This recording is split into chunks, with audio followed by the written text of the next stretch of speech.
Hi, chemistry class from High Point. I just wanted to make a video to help you decide whether or not you would like to take physics next year. So let's decide, do you want to take physics based on your future career? So if you were to base it on your future career and you were to take engineering, then that would be an obvious yes. You need physics for any type of engineering field, mechanical engineering, electrical engineering, astronomy, something like that. You would want to take physics. What if you're going into something that's mechanical? You're not going to college or going to trade school. Knowing physics would definitely come in handy if you're going to fix things, like fix engines, know how things work. If you're going to be an electrician or a plumber, knowing force and direction and how to figure out the magnitude of something, of a fluid flowing or an object moving. Yes, you definitely would be a much better electrician or plumber if you understood physics. Some things that are not so obvious, if you're going into major in biology because you want to become a doctor or a veterinarian, then you will need to take probably an entire year of physics. If you're going into scientific research, you definitely need a full year of physics. If you're going to major in math or computer engineering or programming, you want to at least take physics with algebra, if not even take physics with calculus, which would be even better. Fields that would really not benefit from physics would be something like the pure related health fields, not medicine but health, like nursing, like speech therapy, like counseling and psychology, like becoming an elementary teacher or a music teacher. Wouldn't necessarily need physics. It might be fun for you and you are certainly welcome to take it, but some of those fields would definitely benefit you if you took anatomy and understood more how the body works and how things are put together. Let's decide you don't know what you want to be, or your field is kind of, it doesn't matter which science you take, you could decide based on what do you want to get better at. Do you want to grow in math?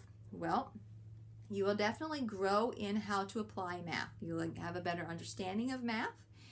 You'll not be doing cold raw math. This is a different type of math where you get the formulas and you have scenarios and you use the math. So I'll show that to you in a minute.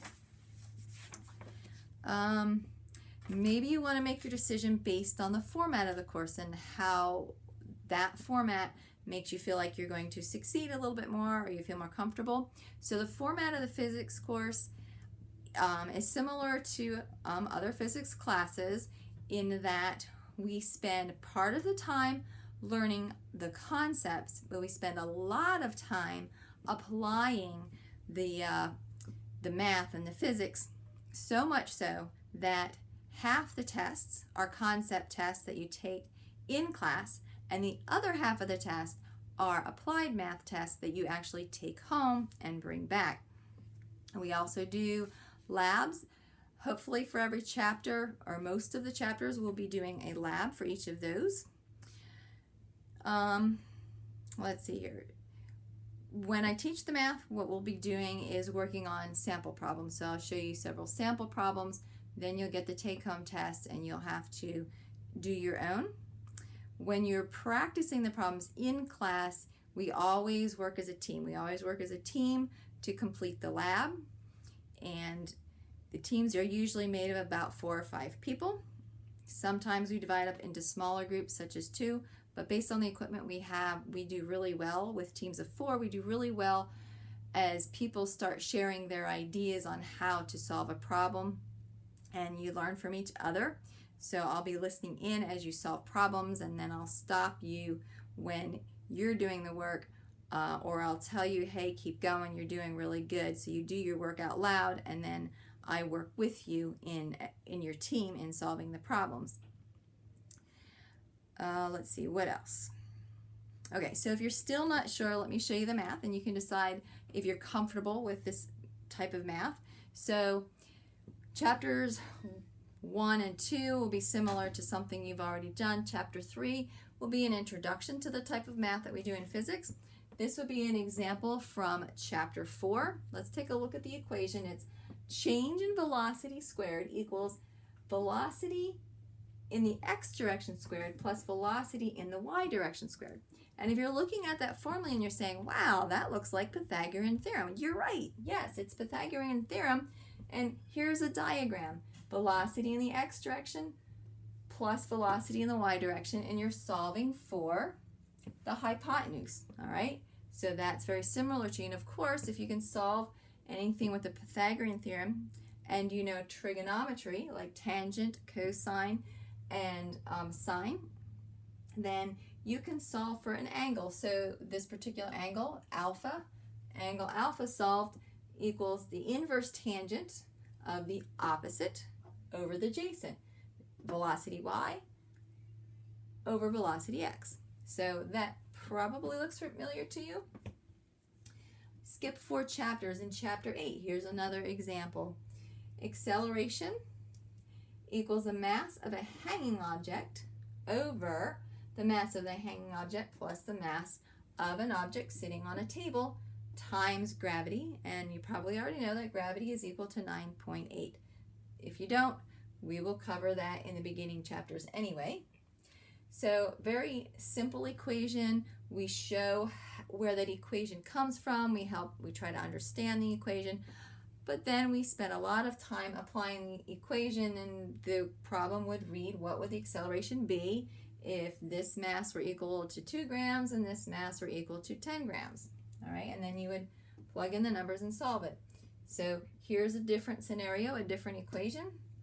Mass 1 minus mass 2 over mass 1 plus mass 2 times gravity, solving for the acceleration of these two masses that are both pulling down, right? They're both affected by gravity in this case.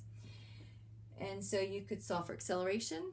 If you know how to solve for acceleration, you probably know this equation, F equals ma. You could solve for the force that's pulling it down. So we'll be talking about different forces, of course. Chapter 9. All right, what about solving for power? Power equals the force times the distance times the cosine of the angle we call theta over the change in time. So here's a little diagram. We have the force being applied, 10 newtons, across a distance of 20 meters.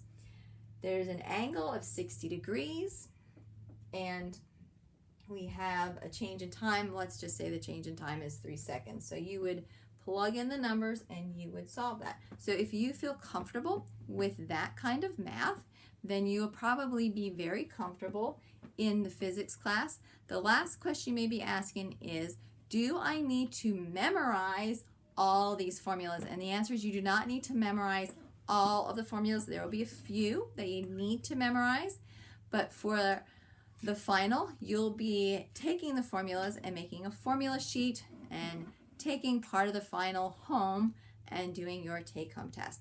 So if you have any questions, please message me and let me know. Hopefully I get to see you next year in physics.